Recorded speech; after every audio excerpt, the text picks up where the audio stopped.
I can agree with Twain saying I can live for 3 months on a good compliment. What this means to me is that it's better to treat someone with respect than to maybe bad talk them and kick them down. Today I'm going to be speaking about why it is important to treat people with respect. There are many people out there saying, oh, I don't have any friends, my parents treat me like crap, and they don't get to do what they like in life. It is important to treat people with respect because you never know what a compliment could do to someone. Maybe they could be having the worst day of their life and someone says something negative to them and they could just snap. And maybe a good compliment could help them, maybe it can bring their day out, start talking to you more, maybe make a new friend. A lot of us have heard maybe on the news saying, oh, a kid brought a gun to school, maybe threatening to kill someone because they were making fun of them. They judge them for someone that they're not, and they just had them click into a different mental thought. They thought that they weren't good enough for people maybe their age, or even their parents thought they weren't good enough for them.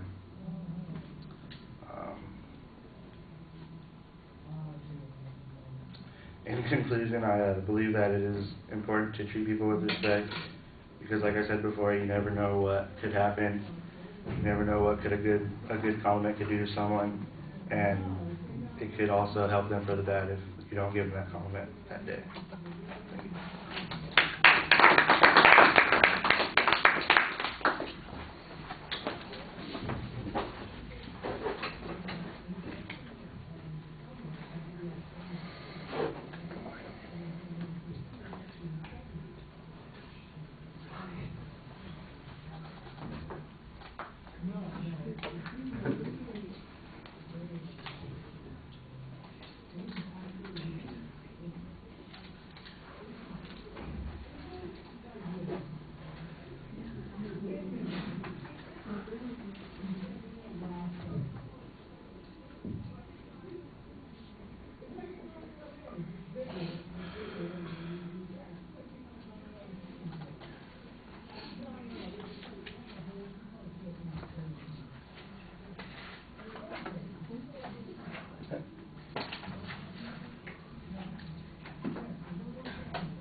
All right, you kind of use the quote as your attention device. I think that's always a little awkward, but I thought you had a really good thesis statement, a direction that you were going to go with it, a different interpretation of how to look at the quote, and I thought that was fine. But there's no structure set up, and I think as a consequence you're going to end up spinning your wheels a little bit. You've got a couple of good hypothetical examples that you're talking about, but they do sound repetitive after you've gone through them a couple of times, and because you don't have any place to go from the one example or the couple of examples that you have, I think you get a little bit stuck on content issues.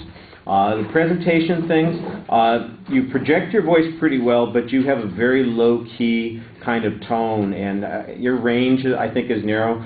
Your voice, I think, is very effective, but you have to use it a little bit more. In other words, it's got a good tone to the voice, but because your voice is in that narrower range, you're going to have to use pacing and inflection and a little bit of energy here and there to get some variety in your voice.